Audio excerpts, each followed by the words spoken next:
Thanks, Ken, and welcome everybody, and thank you to joining us for our AGM this year. As Ken said, it is unbelievable that we're back here still in the midst of the pandemic. Despite the pandemic though, and the inevitable challenges that that's caused us, I would want to reassure you that as an organisation we've continued with a focus on our strategic priorities plan written in 2018 and seeing us through all the way to 2023. At the midway point this year we did a review and we're pleased to report that we have continued to be able to deliver on those priorities whilst also responding to the immediate and urgent needs caused by the pandemic for the children and families that we support. So I'll shape this input to you around our strategic priorities. I'm going to talk a bit about how we've managed prevention, protection, recovery and also resilience for the organisation as well. Over the last year, we've reached more than 14,000 families, an increase on the year before. We've continued to develop services that are adaptable, that are agile, that respond to what children and families tell us they need, with a particular focus in the last year on the need for immediate financial and practical help to cope with the impact of the pandemic, to keep children safe and well in their own families and communities, and also to help children and families continue to recover from the impact of abuse, neglect, and again also the emotional stresses and traumas caused by the pandemic. So I'm delighted and proud to say that despite some of the challenges that we've all faced, our colleagues, volunteers, partners, funders, donors and supporters have retained that laser sharp focus on the purpose of children first. And I'll now go on and maybe share just some of those examples of what we've managed to do. In terms of prevention, as you know, we're passionate at Children First about making sure that families get all the support that they need to keep children within their own families. Children do much better when they're cared for by their own families, even if it's extended families, and we've continued to focus on working alongside partners to deliver on some of the policy priorities and legislative priorities in Scotland to make sure that we can turn those ambitions into practice. That means despite the pandemic and the challenges that COVID restrictions placed on us, we did not waver and continued to see children, whether it was on Zoom, whether it was in person through COVID safe walks and garden visits. We've continued to focus on getting immediate needs met, as well as a focus on relationships and making sure that families were safe and secure for children. We've worked alongside many partners to access Scottish Government winter funds to get direct payments and cash to families so that they could provide their children with what they needed immediately, from food to winter shoes to clothes and coats to keep children warm and safe in what was a very isolating and cold winter. We've also worked with Scottish Government and our partner Aberlour to make sure that children got devices where they needed them so they could stay connected, but they could also stay in touch with learning when schools were closed. And our people right across the country, including our fantastic IT team, worked tirelessly to make sure that children had all the applications that they needed, and that those children that we support who are often already disadvantaged were not further disadvantaged for the want of a device that could keep them in touch with school, often a lifeline for many of the children that we support. We've also worked with a number of partners to develop new services across Scotland. So as well as immediate needs, we've also looked to emerging challenges that families have told us about and identified solutions to those problems and developed new services alongside others to make sure that we can fill those gaps. A particular gap, as I'm sure won't come as a surprise to you, is the gap in emotional support for children and families to prevent harm, to stop things getting worse. And we've continued both in terms of our service design and our relationships and partnerships, but also in our campaigning to raise awareness of the gaps in services for children who are distressed, who are emotionally distressed, where there are long waiting lists for more formal supports and often where that's not the answer for many of the children that we support. So we've further grown our wellbeing teams in Aberdeen and across the Central Belt so that there's early help available for those families whose children are distressed emotionally. We've also, in terms of some of our focus on protection, worked tirelessly to influence government, local and national, to make sure that those children who need supports to be safe get the help that they need. We've contributed and campaigned to the New Children's Scotland Act 2020, and we've continued our development of the Barnahouse, the Child's House for Healing, in partnership and supported by players of the People's Postcode Lottery. A real transformational change in the way that the most vulnerable children who are victims and witnesses of crime will access justice, will get access and support to be safe, and also get the support that they need to recover. Plans are going well despite the impact of the pandemic on accessing building materials, and I'm sure you can imagine some of the frustrating challenges that we've had there, but we are on track to open the first house for healing, Barnahouse as it's called, next year in Scotland, and we're thrilled about that. We've also seen Barnahouse become a key objective of Scottish Government and been taken up by partners right across the system as the way in which all children, all child victims and witnesses in Scotland should be supported. In terms of recovery, as I said earlier, we know that children and families that we supported have often suffered trauma, abuse and neglect, and have always struggled to access the support that they need to recover. It's difficult to come by, it's very sparse, it's often not what they need. Often what children are offered is a waiting list for a service like CAMHS, which isn't always the right type of service for them. And we've continued, as I said, to focus on developing a system whereby children and their families who need support can access that support at the point at which they need it. Supporting children right across Scotland to recover from the impact of this pandemic is going to be a huge challenge going forward if we're to prevent the levels of mental health increasing and other difficulties that families face. And we're really committed to playing our part to develop solutions to that really significant challenge for children and families. We've also, in Children First, retained our focus on ensuring that the organisation is fit for purpose, is fit for the future, is focused on finding our way through the pandemic with a laser-sharp focus on the needs of the children and families that we support. To that end, we've worked hard to ensure that all of our colleagues, our volunteers, our donors and supported have what they need to continue to be there for children and families. In Parent Line, our flagship national digital family support service, we've invested in research so that we can find out how it's used by families and how families of the future would want to use that. We've focused on how we get immediate support, which is both financial, practical, as well as emotional to families, and we continually to strive to make sure that Parent Line is an accessible service to all children and families across Scotland. We know that digital support is crucial for those families who live in rural and remote areas of Scotland, and we are really clear that the service that we develop needs to be for all children and families across Scotland. We're really grateful for the support that we've had from many partners and supporters and the Scottish Government in order to develop and expand this service, and we've reached record numbers of children and families this year with feedback that tells us that it's made a significant difference and been a real lifeline.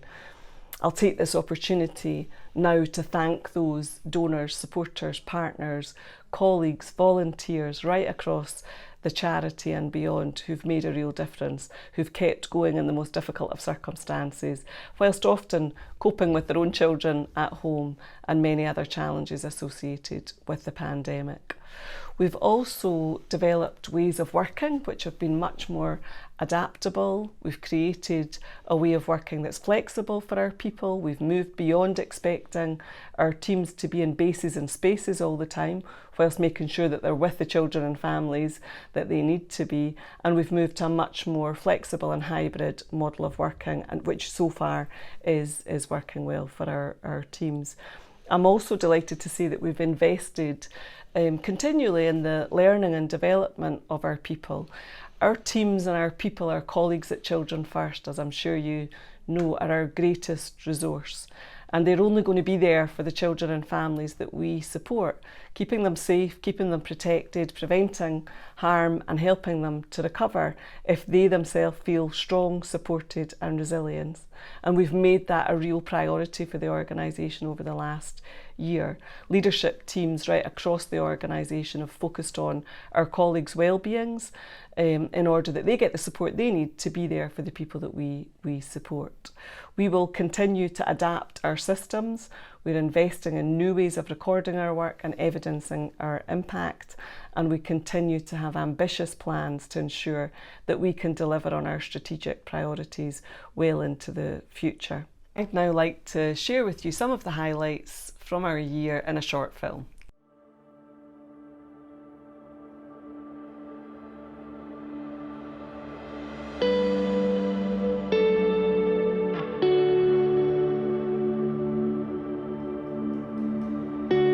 What we hear every single day is that when the parent isn't feeling great about things, the child's well-being is suffering too.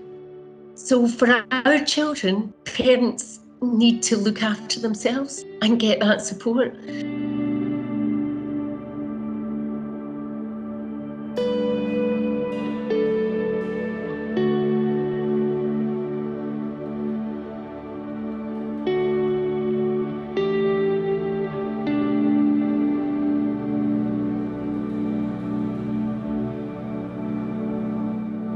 I got COVID in April and it was quite a trying time. I was at home alone with the two boys, trying to breathe and act like I was okay, and while obviously entertaining the children through lockdown was quite hard.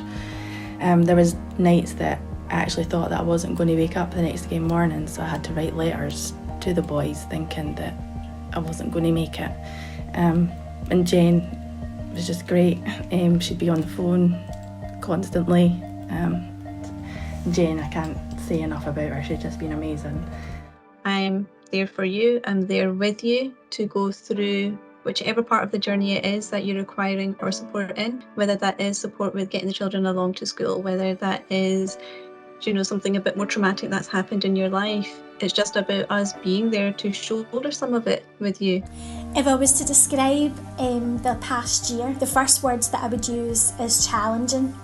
Cost of living's increased for families, with children being at home. Families are using more gas, electric, food costs, and this is at a time when income levels have dropped.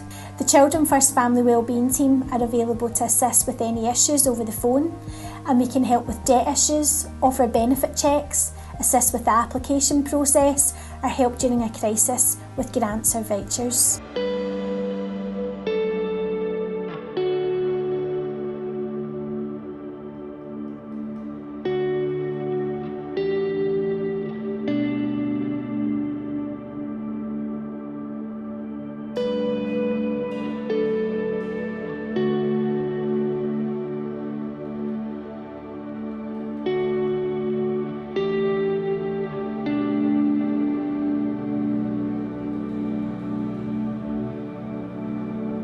We become wired for the way we have been treated, and lots of children in kinship care, because something was, they've had chaotic experiences of family, they become wired for not trusting.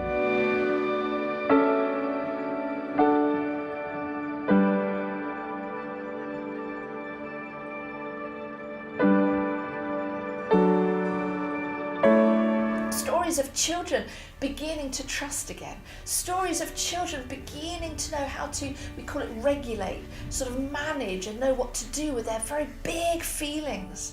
Stories of children and young people that were once on the edge of exclusion. The schools were going, we don't know what to do with them. And now they're actually managing to focus on their learning.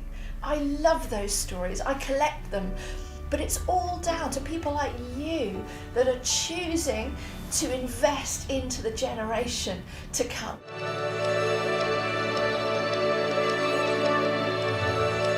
So that's the moral of this story, boys and girls. Always believe in yourself and follow your dreams and those big plans.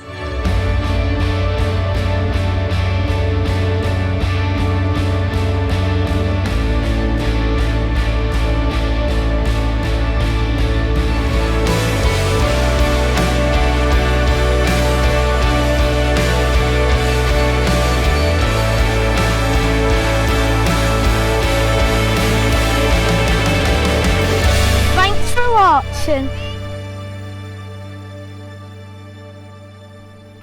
Watching that film on our highlights from the year really makes me reflect on the organisation and charity that Children First is. We always strive to be brave, we always strive to be bold and courageous. We want to contribute to change, to making things better.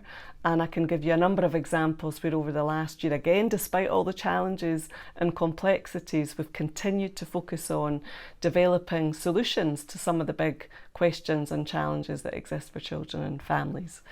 We've also continued having a focus on relationships at the heart of everything that we do, those relationships that we build with children and families to effect change, but also with our partners and colleagues and trusted advisors.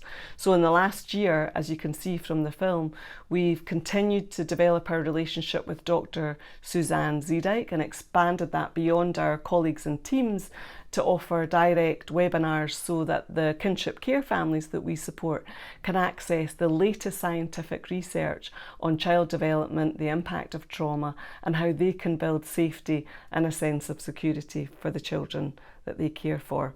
We've developed a new relationship with Dr. Betsy Dettieri, who is a trauma specialist who's been delivering really intense training to our people so that they can understand what it is, what it means to create those secure relationships from which children and their families can recover from the impact of trauma. So through real careful understanding of what trauma is, how it impacts children and their families and relationships, and what we can do to help them overcome that. But we've also looked very deeply in the charity to the contribution that we need to make towards Scotland and wider society becoming an anti-racist country. We reflected, as many others have, with horror on the events of last summer and have really striven to making sure that our organisation meets the needs of all of Scotland's children, including those from Black and minority ethnic communities. We've acknowledged that we've not always done as well as we should. We've not always been as representative, as inclusive or as participative, and we've developed a strategy over the last year from working with our trustees right the way through to volunteers and the families that we support to make sure that we make a strong commitment to doing better, to becoming the anti-racist organisation that we want to be, and to making a real contribution to Scotland and society so that it's fairer and more just. We've also thought long and hard about the future, about how we develop our services and adapt our services, and we've also really focused on making sure that we contribute to the system change we believe that needs to happen. We know that Scotland does not put enough resource into prevention, so we've spent a lot of time engaged in many forums, many strategic groups, many government task force meetings to make sure that the voice of children and families, their experience, their need for family support at an early stage has been amplified. And in fact, I think this year we've made real progress in making sure that family support and the need for early help that covers financial, emotional and practical needs is identified as a key way that Scotland can deliver on its ambition to be the best place in the world to grow up. So it's been an incredibly busy year. I'd like again to thank all of my amazing colleagues, all of our incredible partners, supporters and donors, and to you for your support and being with us today. And who knows what's going to come in the next year, but what I will guarantee is that we'll continue to be focused on our purpose, to keep children safe, to help them thrive, and to make sure that the Scotland that they live in offers them all that they need as quickly as they need it. Thanks very much.